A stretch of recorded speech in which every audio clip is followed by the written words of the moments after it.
বাঙালি পরিবারে ষষ্ঠী শব্দটা শুনলেই আমাদের চোখে ভেসে ওঠে জামাই ষষ্ঠীর ছবি। নতুন জামা কাপড়, দেদার খাওয়া দাওয়া আর জামাই আদর।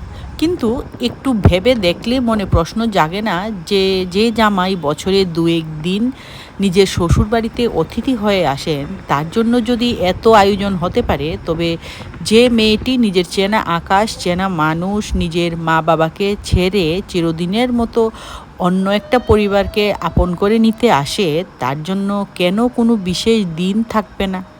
ঠিক এই ভাবনা থেকেই আজকের দিনে ভীষণভাবে প্রাসঙ্গিক হয়ে উঠেছে বৌমা ষষ্ঠী।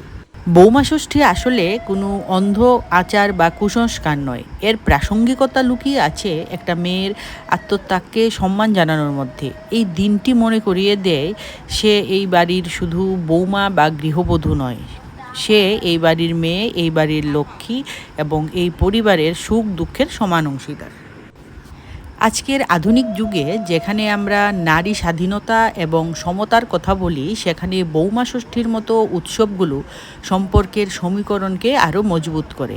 এটা শাশুড়ি এবং বৌমার মধ্যেকার সেই চিরাচরিত দ্বৈরথের মিথ্যা দেওয়ালটাকে ভেঙে ফেলে এক গভীর বন্ধুত্বের জন্ম দেয়। মা যেমন নিজের মেয়ের মঙ্গল কামনা করে ষষ্ঠী পুজো করেন, ঠিক তেমনি যখন তিনি ঘরের বৌমার মাথায় হাত রেখে তার দীর্ঘায়ু এবং সুস্বাস্থ্যের কামনা করেন, তখন সমাজকে এক সুন্দর বার্তা দেওয়া হয়, মেয়ে আর বৌমার মধ্যে কোনো তফাৎ নেই। উপহারের নতুন শাড়ি কিংবা দুপুরের এলাহি ভোজ, এগুলি তো উৎসবের বাইরের খোলস মাত্র। আসল কথা হলো সেই অনুভূতিটুকু, যা ওই মেয়েটিকে বোঝায় যে তুমি পণ্য, তুমি আমাদেরই একজন। সম্পর্ক তো এভাবেই মধুর হয়ে ওঠে, একটু আদর, একটু সম্মান আর এক আকাশ ভালোবাসায়। রীতির মোড়কে ঢাকা এই সুন্দর দিনটিকে আমাদের ঘরের মেয়েদের, আমাদের বৌমাদের আরও একটু ভালোবাসায় আর সম্মানে ভরিয়ে দিই। আজকের ফ্রেমের গল্পটা এখানেই শেষ করছি, তবে দেখা হচ্ছে নতুন কোনো ফ্রেমে, নতুন কোনো সকালে। ততক্ষণ ভালো থাকুন, সুন্দর থাকুন।